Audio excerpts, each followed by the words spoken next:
Bonjour à toutes, bonjour à tous, vous êtes sur Transistor et nous sommes mercredi, il est 20h et c'est l'heure du kiosque. Aujourd'hui dans le kiosque, nous retrouvons Benoît Menut, compositeur, arrangeur, orchestrateur, pédagogue, tant de casquettes que nous allons essayer de décortiquer avec lui. Bonjour Benoît. Bonjour Quentin. Alors, en observant votre catalogue, en observant aussi vos actualités, il y a des mots qui reviennent souvent, ce sont des mots en rapport avec le voyage. Et le voyage surtout dans une région que certains connaissent peut-être, c'est la Bretagne. Alors, moi, ma première question, par exemple, ce serait quel rapport avec cette région et pourquoi cet amour de ces îles? Ah, le rapport il est multiple. Je viens de là-bas, je suis né à Brest il y a maintenant 44 ans. Ce qui ne veut pas dire que ça me donnerait un rapport particulier avec la Bretagne. Néanmoins, j'ai eu la chance de grandir au bord de l'eau, à la Bervrac, dans la pointe Finistère, nord, et dès mon enfance, d'être mis à l'eau, de nager, de voir la beauté de cette mer, le début de l'océan, d'aller en bateau, de pouvoir naviguer sur ces petits îlots qui forment la baie des Anges et l'entrée de cette aber. Un aber, c'est comme un fjord, hein, c'est la mer qui rentre dans la terre. Et donc ce rapport a d'abord été sensoriel, organique, quasi intime, profond. Voilà. Puis j'ai poussé, étant amoureux des lettres assez tôt, à lire. J'ai été poussé à lire les grands poètes bretons aussi. Pas en breton, hein, je ne le parle pas malheureusement, ou très très peu. Donc j'ai lu Xavier Graal, Anatole Lebras, Charles Guérin. Puis j'écoutais aussi Glenmore, les grands bardes chantants. Et l'appétence est venue aussi en allant, en grandissant un petit peu, à la découverte de Guy Roparts, de Paul Leflemme, de Jean Cras, des trois grands compositeurs de la fin 19e et du début 20e siècle, hein, trois grands bretons. Voilà. Et certainement une dose de chauvinisme inhérente à l'éducation qu'on reçoit, ce qui fait que si c'est le plus beau pays du monde, il faut bien que tout le monde le sache.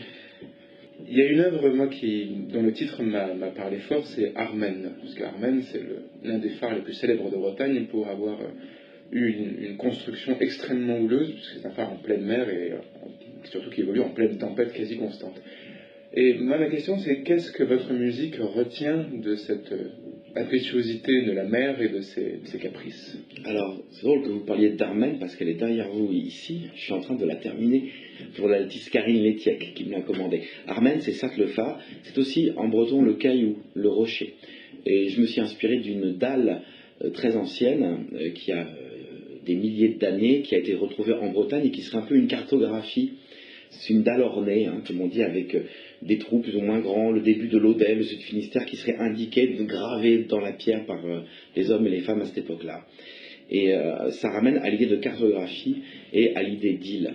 Qu'est-ce qu'il y aurait de breton ou de sauvage? Vous savez, dans ma musique, ça serait la variation. Je n'aime pas la répétition. Je m'en méfie. C'est sûrement un tort. Nombre de compositeurs l'utilisent, hein, mais moi j'ai du mal avec la répétition. Peut-être parce que le temps est... Vous savez, on dit qu'en Bretagne, il fait beau 3 fois par jour, ça peut être 6, ça peut être 10. Hein. Ça veut dire que le temps change tout le temps. Que les élans du cœur aussi, qu'on est beaucoup plus ballotté par des grands vents, comme disait Saint-John Perse, sans parler de la Bretagne, mais c'était de très grands vents sur toute face de ce monde. Et on reçoit un peu ces vents du monde à la pointe. Donc on est en variation permanente. On voit le temps changer à l'œil nu. Et certainement dans ma musique, comme en particulier dans les duos Belle-Île-Ouessant pour violon et violoncelle, il y a dans Ouessant en particulier cette rapidité du changement de temps, d'état d'âme, d'état d'esprit, d'éthos, pour parler juste. Et c'est certainement pour le coup au climat et à l'esprit de là où j'ai grandi que je dois ça. Et finalement, dans cette recherche des îles, cette recherche musicale des îles intérieures aussi, puisque c'est aussi de ça qu'il s'agit, c'est la recherche d'un ailleurs qui se fait, qui est un thème favori de beaucoup de compositeurs. Est-ce que c'est ça aussi chez vous? Est-ce qu'il y a un ailleurs que vous cherchez? Non, j'aimerais qu'il y ait un vrai maintenant, moi. Les îles, c'est une allégorie, ça me fait penser à... Chez moi, les mots amènent d'autres mots, qui amènent d'autres mots. Dans ce que j'ai pu lire, je retiens les choses, une île entre le ciel et l'eau, hein, comme on dit, ou les îles de Genève. Ce que représente l'île, ça serait plutôt de l'ordre du cocon et de la protection, et en même temps de la découverte. C'est-à-dire que ça serait une découverte heureuse, au fond. C'est un endroit dans lequel on est protégé du monde extérieur, ou de certains attraits du monde extérieur, et en même temps, c'est un lieu où, nonobstant cette sécurité, on peut être dans l'extase de la découverte. Et pour nous faire une idée de cette extase de la découverte, écoutons un extrait de Ouessant, extrait des îles pour violon et violoncelle.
Bonne minute, nous sommes ici pour parler de vos compositions, de votre œuvre et des îles que nous venons d'évoquer, de l'île d'Ouessant notamment que nous venons d'entendre.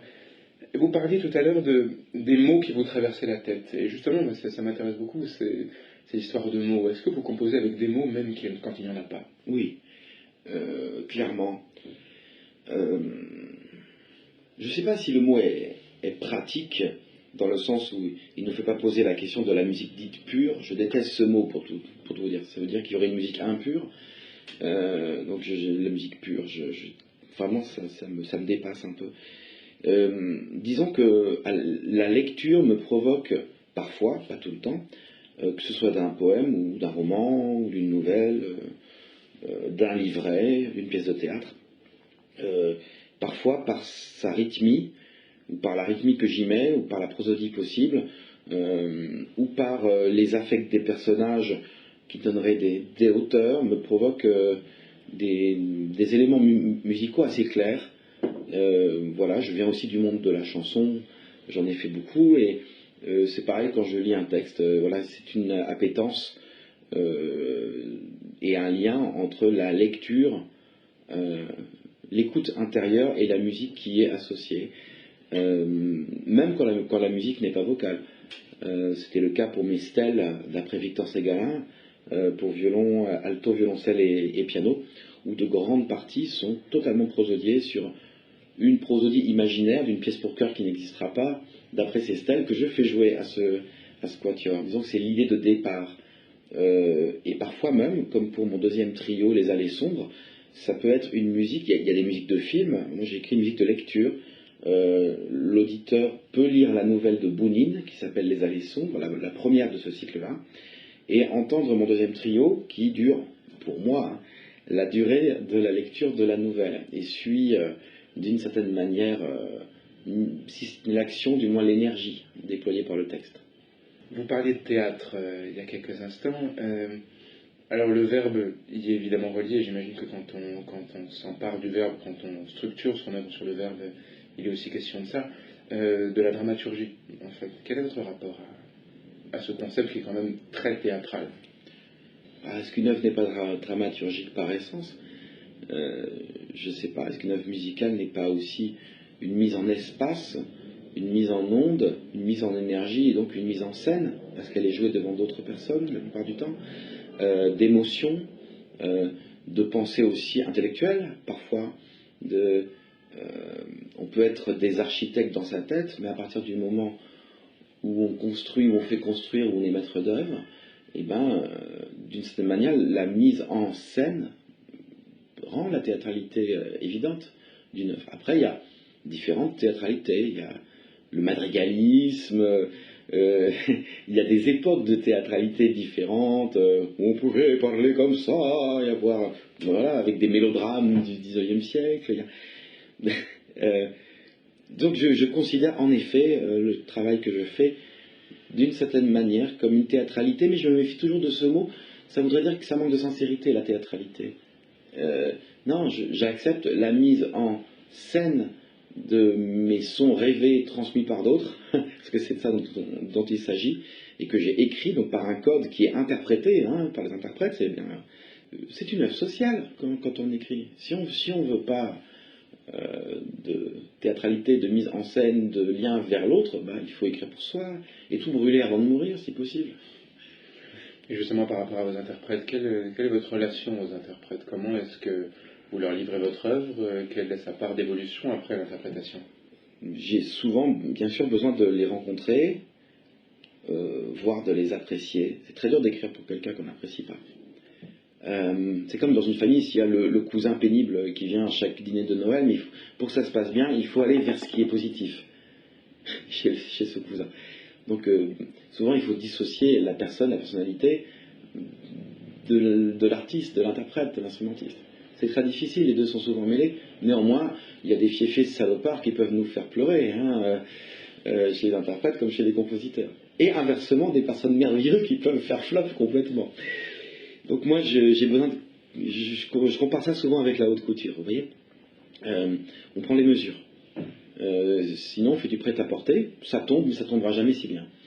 Je prends aussi l'exemple souvent, sans me comparer du tout à lui, mais de Mozart avec la cavalerie. Quand il écrit l'enlèvement au sérail, il écrit pour sa voix à elle. C'est pour ça que c'est des voix après qui sont devenues des voix quasi référentielles. Comme quand on regarde la création de la sonate pour violon de Bartók, aussi quand on voit qui l'a créé, et enfin, pour qui les œuvres sont écrites, c'est souvent très très intéressant. Rachmaninoff n'aurait pas écrit pour lui des choses comme ça s'il n'était pas le pianiste qui était Rachmaninoff, si on va là-dessus même. Donc j'aime bien parler avec eux, évidemment, j'aime bien les connaître, j'aime bien, ça crée des liens, j'aime bien, j'ai besoin de ça. J'essaie d'être au plus près d'eux, mais sans non plus les laisser dans une zone de confort, forcément. Voilà. Mais je ne crois pas avoir de perversité autre avec les interprètes. Je ne les considère pas comme des machines à jouer ce que j'écris. Je suis très précis dans ce que j'entends dans ma tête. J'essaye de l'être dans la transcription. Mais après, vous savez, l'interprétation, j'adore quand les interprètes me montrent comment l'œuvre devrait être. Parce qu'ils ont raison, souvent. Et par exemple, comme ça, votre œuvre Anita pour orchestre symphonique, pour qui est-ce qu'elle était destinée? Alors ça, c'était à l'origine une œuvre pour un visionnage de photos géants. Anita Conti est une grande dame, océanographe, photographe, scientifique, autrice. Et avec l'Orchestre de Bretagne, on a pensé à aller vers l'univers de cette dame, en lien avec Florence Lavaux, qui est une dame de la photo en France très importante. On a fait un montage de clichés d'Anita Conti durant tous ses voyages à Terre-Neuve, ces voyages, enfin, voilà, où on voit la mer comme elle était dans les années 30, et déjà la surpêche, et déjà plein de choses. Donc il y a eu ce montage de fait sur environ 16 minutes. Concomitamment, j'ai écrit la musique, mais j'ai pas voulu voir totalement l'ordre définitif des images avant, parce que je n'aime pas cette contrainte-là. On a donc travaillé en mix, et Anita est donc devenue une œuvre symphonique qui, je crois, tient sa vie et tient son individualité au concert, et qui pourtant, à l'origine, était aussi faite pour pouvoir accompagner le visionnage par le grand public sur un grand écran des photos. En fait, c'est l'étape inverse de la musique de film qui peut rentrer au répertoire. Il y en a, et il y a de très grands compositeurs de musique de film, mais c'est difficile d'extraire la musique de film du film, parce que la fonction même de la musique de film, c'est d'être lié, voire même de donner une personnalité.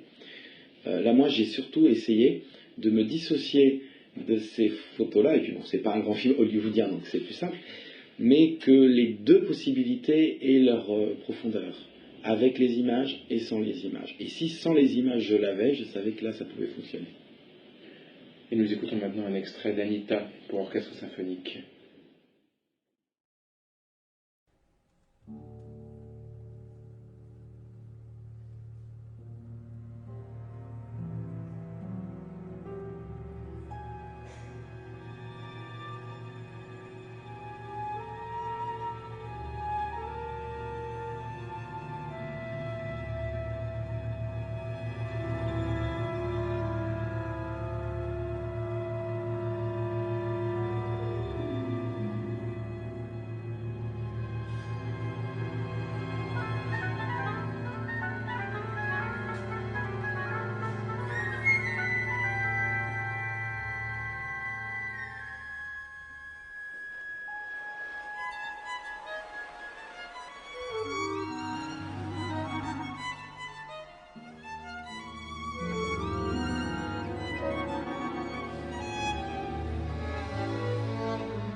Benoît Mayut, nous venons d'entendre un extrait de votre poème symphonique Anita pour orchestre symphonique, dirigé ici par Bernd Levlin et l'Orchestre national de Bretagne. Alors, quand on parcourt votre catalogue, il y a quelque chose qui frappe, c'est la diversité des effectifs pour lesquels vous avez écrit. Il y a des choses très classiques, il y a des formations en quatuor à cordes, des duos très habituels, et puis des choses qui le sont beaucoup moins. Alors, on va peut-être pas en faire la liste aujourd'hui, mais j'ai une question un peu bête peut-être, c'est est-ce que vous avez un effectif favori en ce moment? En ce moment, je reviens à mes premières amours, figurez-vous, mais pas de volonté première, mais de demande extérieure, c'est le chœur. Là, je viens de finir une pièce pour Musica 13 qui s'appelle Une Odyssée, qui sera mise en ligne très bientôt, qui fait 26 minutes, avec donc 12 chanteurs et percussions jouées par les interprètes. En même temps, là, je termine le Christ au coquelicot d'après Christian Bobin, pareil, 25 minutes, je pense, pour Denis Contet et son ensemble Les Discours. En même temps, Nicole Corti m'a demandé pour un chœur de jeunes, pour un concours à Maribor pour l'année prochaine d'écrire une œuvre aussi. Le chœur en ce moment est très présent. Voilà. Après, ce que je préfère, c'est ce que je fais quand je le fais. J'ai des appétences particulières pour la voix, ça c'est certain, pour les cordes. Voilà. Le piano me fait peur parce que c'est un instrument pour apporter quelque chose, entre guillemets, s'exprimer, sans être... Moi je suis un pianiste de bastringue, hein, mais c'est un instrument difficile parce que le référencement est tellement vaste. Voilà. L'orchestre, j'aime bien, mais ça prend du temps. Et justement, pour revenir aux Odyssées, bon, c'est encore une fixette, mais le voyage est encore là. Enfin, oui. Mais ça, c'est la suite logique du disque Harmonia Mundi, Les Îles, avec mes amis, parce qu'il faut quand même les citer. Patrick Lango au violoncelle et Maya Villanueva soprano, accompagné aussi dans ce disque-là d'Emmanuel Bertrand au violoncelle, de Stéphanie Morali au violon et de Romain David, puisqu'on parlait de beaux pianistes, en voilà un, au piano donc. Et la suite logique, une fois que, à la fin du disque Les Îles, le poème magnifique de Dominique Lambert, donc, qui dit « Je desserre ma main et le crayon de bois tombe, je me lève face aux mers, ma noyade assumée, en ce soir qui coule, je m'offre à l'océan. » Donc ce n'est pas un suicide, c'est un retour à la mer nourricière, ou à la Jérusalem céleste, ou à tout ce qu'on veut, mais c'est aussi s'offrir à l'océan, pour moi, c'est repartir aussi en voyage. Tout comme Ulysse, qui, une fois qu'il revoit Pénélope, il se casse encore. Il a la bouillotte. Hein. Et donc, c'est un marin. Moi, je ne voyage pas sur l'eau, même si je sais un peu naviguer. Mais c'est très maritime. Pour le coup, ça revient à votre question sur la Bretagne. Ça. Le voyage. Il y a ceux de la terre, Ardoise, et ceux de la mer. Moi, je serais plutôt de la mer. Voilà. Et donc, une Odyssée, pour moi, c'est la suite. On repart de la pointe Finistère. On fait une escale en Pays Basque. Il y a des traversées entre. Hein. On va à Gibraltar, à Malte et jusqu'à Ithaque. Et à la fin de Une Odyssée, où on dit Egreo Penelopia, donc réveille-toi Pénélope, Ulysse est de retour. Hein, c'est le chapitre 23 d'Homère, qu'on chante en grec ancien, on chante dans toutes les langues, hein, en breton, en basque et tout ça. Et c'est très bien, donc, il la revoit, c'est parfait, voilà, il a protégé son fils, hein, Télémaque, tout va bien, mais il se casse en fait. Tant pis pour Pénélope, il repart tout de suite. Et où est-ce qu'il va aller? Pour moi, la suite logique, là, ce sont les chœurs. Hein. La suite logique maintenant, c'est la pièce Le Christ au coquelicot, où il repart et il chante un amour dont il ne sait si c'est l'amour pour un amour perdu, ou l'amour pour l'amour, ou l'amour pour une figure christique qui représenterait beaucoup plus que la figure humaine ou surhumaine, ce qu'on croit, peu importe ce qu'on croit, pardon, où cette figure-là donc est transcendée. Voilà, donc c'est encore du voyage. Je ne l'avais pas vu comme ça, c'est vous qui me le faites. Oui, c'est vrai. Donc, comme Ulysse a la bougeotte géographique, vous avez la bougeotte au niveau des effectifs, aussi des styles, puisque en parcourant pareillement votre catalogue, on constate qu'il y a beaucoup d'emprunts à différents styles, à différentes esthétiques, à différentes atmosphères peut-être. Comment est-ce qu'on met d'accord parfois toutes ces influences qui traversent ces œuvres? Je préfère la liberté à l'emprunt. Ce que j'aime dans l'emprunt, c'est la transfiguration. Alors, attention, hein, si on prend un extrait d'Évaluation Goldberg, qui sommes-nous pour vouloir le transfigurer, ce qui se transfigure déjà par lui-même, hein. En fait, je ne suis pas le mieux placé pour répondre à cette question, voyez-vous, parce que c'est à l'extérieur qui m'entend de dire ou de penser ou d'étudier ce qu'il veut et comme il le veut. Quand j'ai envie de quelque chose, je l'écris. C'est une leçon que m'avait faite Olivier Greff, ça. La vraie liberté. J'ai envie d'un accord de mi majeur, pourquoi je m'en priverais? Je le ressens là, il me semble important ici, oui. Là, j'ai envie de travailler sur une forme de cluster orchestral avec des espaces blancs au milieu, parce que ça me semble évident. Donc j'écris. Voilà. On arrive avec des enfants, on y reviendra sûrement dans la pédagogie, mais d'écrire des chansons. Mais bon sang, tout le monde. Prenons les compositeurs. Schumann, il a bien écrit pour les enfants aussi. Telemann, il a bien écrit pour les enfants. Bach aussi. Debussy, enfin, Bartók. On ne va pas faire toute la liste, elle est beaucoup trop longue. Stravinsky, les 5 doigts. Ou des petites chansonnettes. Quelle est la différence entre un thème apocryphe que je ferai moi, où je me dis que ça peut être du patrimoine à la française d'une chanson, que ce soit avec des relents pop ou des relents de variété ou des relents de musique renaissance? Quelle est la différence entre ce folklore imaginaire, apocryphe, et ce que Bartók peut prendre dans ce qu'il a collecté? Bartók a collecté des personnes qui chantaient par tradition orale. Qu'est-ce qui nous dit qu'elles n'ont pas elles-mêmes adapté ce qu'elles ont reçu? Elles l'ont fait forcément. La tradition orale, c'est la mouvance permanente. Moi, j'aime cette idée. Donc, je prends ce dont j'ai besoin. Après, l'emprunt, vous savez, la notion de style, en fait, je le prenais pas mal, mais ça m'intéresse pas. Non, je le prends pas mal du tout, mais c'est dans la présentation de Fandoélis que vous écrivez, je ne m'y refuse rien. Ouais. Et donc ça prend particulièrement son sens dans le cadre d'un opéra, puisque dans le cadre d'œuvres séparées, on peut éventuellement concevoir que les styles se diversifient et que les envies soient diverses. Comment est-ce que dans un opéra, on arrive à la même chose, alors que c'est une œuvre d'un seul thème? Grâce au drame. Le drame fait tout passer. C'est merveilleux pour ça, le théâtre.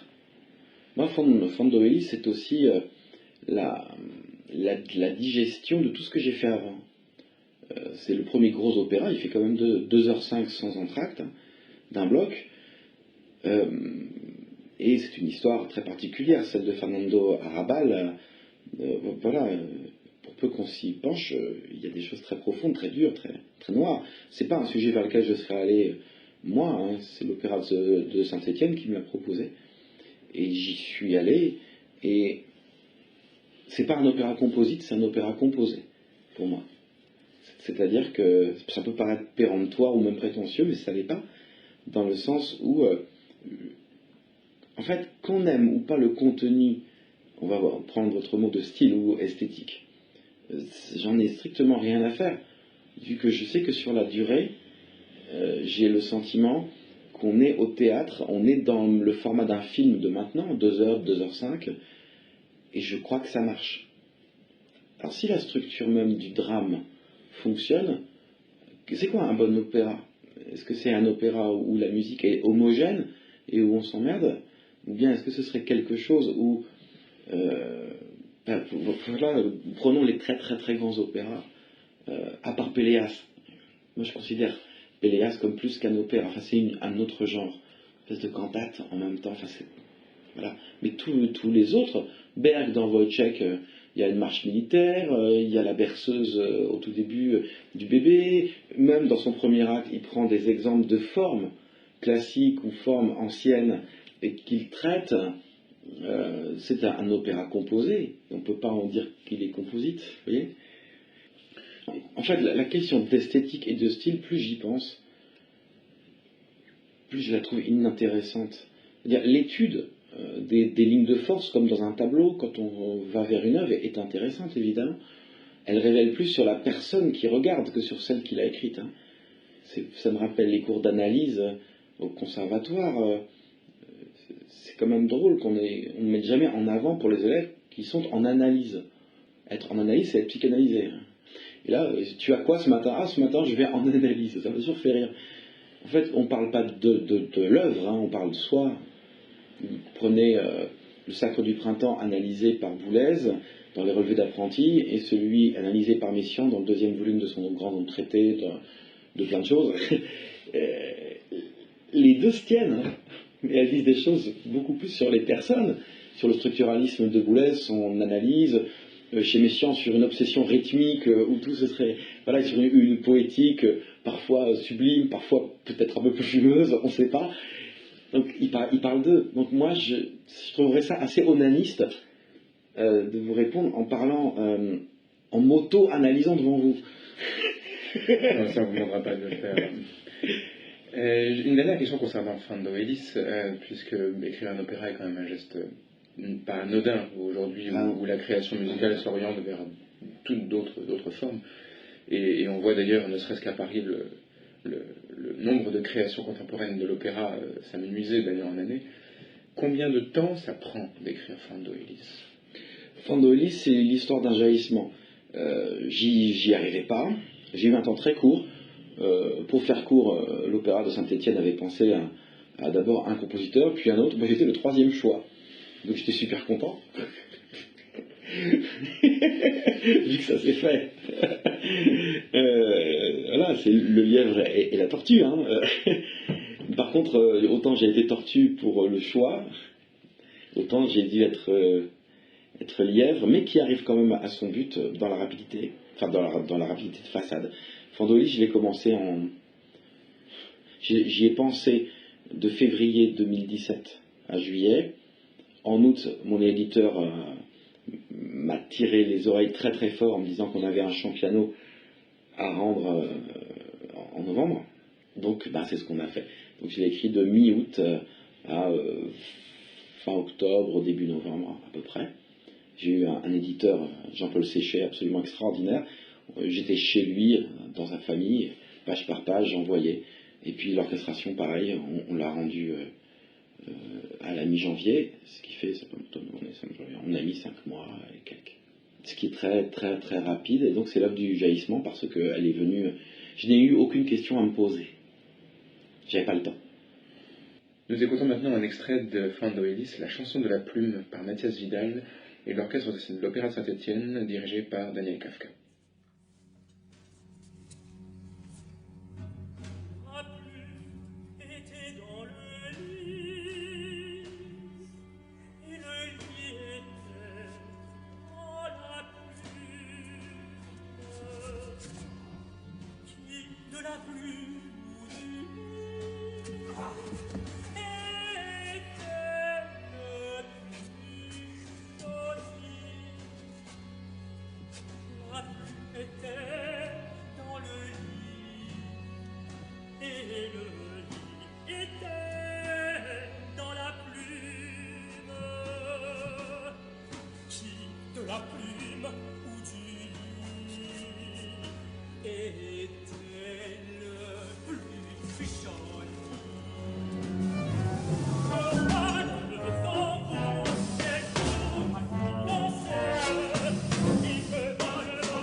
Alors, Benoît Menuc, nous venons d'entendre un extrait de votre opéra Fando Elis, votre premier opéra, et nous espérons pas le dernier. Il y a quelques mois, il y a 2 mois, j'interviewais Pierre Chepelov, qui est lui aussi compositeur et surtout et aussi pédagogue. Et il se trouve que vous collaborez avec lui pour l'écriture de méthodes d'apprentissage de la musique. Est-ce que vous pouvez nous en dire un peu plus? Oui, oui, avec Pierre, nous sommes maintenant de vieux compères d'un quart de siècle. Depuis 2001-2002, on a commencé avec les éditions Le Moine tout un travail pédagogique autour de... On en avait marre d'entendre que la dictée c'est pénible, et objectivement ça l'était, hein, fragment 1 au piano avec 3 notes, voilà, on s'est dit non. On s'est dit qu'il fallait des méthodes pour apprendre en timbre, hauteur, durée, intensité, le jeu sur l'orchestration, des pistages de fautes, des méthodes où vraiment le crayon s'amuse parce que la musique est belle, ou est amusante, ou est troublante. Et donc on a créé la dictée en musique qui a donc plusieurs volumes, je crois 7. Puis depuis maintenant 9 ans, on fait l'ouverture à la musique qui est vraiment notre synthèse de 20 ans de métier, hein, de métier donc de professeur de formation musicale et aussi pour Pierre de professeur d'écriture au sens large. Pierre est certes un pédagogue extraordinaire, large, un grand savant, mais aussi un compositeur rare et extrêmement sensible et dont je suis heureux de voir les œuvres de plus en plus connues du public. Il a reçu il n'y a pas longtemps le prix Francis et Lucas Salabert qui venait, j'allais dire enfin, récompenser une carrière de grande qualité. La pédagogie, en fait, c'est faire faire, amener à faire faire. L'étymologie du mot, hein, pédagogue, le pédagogos, au fond, c'était aussi un esclave qui amenait l'enfant chez le maître de philosophie en le tenant par la main, gentiment, et en l'amenant vers le savoir. Donc, le pédagogue n'est pas le savoir. Le pédagogue n'est pas non plus l'enfant. Le pédagogue est un média, uniquement. Et c'est aussi, comme dans l'atelier d'un photographe, ce qui peut permettre de révéler, par un dosage subtil de pas mal de choses. Donc avec Pierre, on s'est vraiment trouvé dans ce travail-là, d'abord dans nos écrits, puis aussi comme enseignant, parce qu'on a travaillé aussi ensemble dans des conservatoires similaires. Et puis c'est aussi, chez Pierre et chez moi, la joie de l'écriture pédagogique. Mais alors, je préfère le terme d'écriture dédiée, parce que pédagogique, tout est pédagogique. Les variations de Goldberg de Bach, l'art de la fugue, c'est pédagogique aussi. Donc c'est une question de degré, et donc être dédié à. On a écrit dans nos méthodes beaucoup de petites choses pour les enfants, on le faisait aussi dans les méthodes de Marguerite Labrousse, qui nous a mis le pied à l'étrier. Et puis à côté, dans nos projets, moi je l'ai beaucoup fait à titre personnel dans les résidences où je me trouvais, dans des orchestres, dans les conservatoires. J'aime garder ce lien-là, même si on me le demande beaucoup et que je dois aussi protéger un peu ça. Si j'en fais trop, après on perd la substance de l'éveil avec les mômes. C'est pareil aussi dans les écoles. Là, je fais un spectacle sur Rimbaud en ce moment. On fait des chansons, mais pas que des chansons. La pédagogie, l'écriture pédagogique, au fond, c'est quelque chose qui pour moi fait totalement partie de mon catalogue. J'ai marqué dans mon catalogue pièces pédagogiques. J'aurais dû mettre pièces dédiées, mais vous voyez, c'est comme le mot musique contemporaine. On est bien obligé de l'utiliser parce que ça veut dire quelque chose, même si ça nous ferme les portes du grand public. Hein. Donc pédagogique, certes, ça veut dire simplement que j'essaye d'être ou moi-même totalement en tant que compositeur dédié aux capacités, aux potentialités et à la demande, parce que c'est ça une commande. Hein. Voilà, une commande, ça porte bien son nom, on commande quelque chose. Et de l'autre côté, je fais ce que j'appelle avec amusement et que j'assume complètement mes chansons de gamin. Où là, pour le coup, j'ai du métier quand même, donc je m'amuse. Mais où j'écris vraiment des chansons. Comme l'enfant que j'étais à 7-8 ans, j'écrivais aussi des chansons sur du papier. Donc souvent, certains collègues ou personnes sont étonnés de voir cette dichotomie, même dans le pédagogique. Mais c'est parce que si quelque chose de vous respirant en vous, pourquoi ne pas l'exprimer si vous vous amusez à le faire et qu'il y a des gens à qui ça plaît. Poulenc, c'est certes le dialogue des carmélites, mais c'est pour beaucoup plus de monde les chemins de l'amour. Benoît Menuc, merci pour cet entretien. Alors il y a un dernier point que nous allons évoquer ensemble parce qu'il vous tenait à cœur, c'est la Fédération des compositeurs et compositrices. Tout à fait. Et merci de me donner la capacité de pouvoir évoquer sur vos ondes cet élan qui a pris forme en mai, donc en mai 2020, en pleine crise, en pleine hébétude collective. Avec Jean-Louis Agobet, un collègue compositeur, grand ami, nous avons initié la signature d'un manifeste, au fond, avec 175 collègues de toute esthétique, de toute génération, hommes, femmes. Et une liste qui a de la gueule parce qu'elle voulait dire vraiment qu'on se reconnaît comme un métier, comme un artisanat, au-delà des différences. Cette fédération maintenant est créée officiellement depuis le 17 février de cette année. Et c'est la première fois vraiment où un métier et où tout un patrimoine vivant se ligue positivement pour faire du lobbying positif dans la société. Pour que les gens dehors ne pensent pas à un compositeur comme quelqu'un qui écrit des chansons, ou quelqu'un, si on dit qu'on fait de la musique avec orchestre, qui écrirait de la musique de film. C'est juste une méconnaissance par le public de notre existence même, une ignorance de notre existence. Donc on peut pas partir de plus loin. Donc on ne peut que réussir.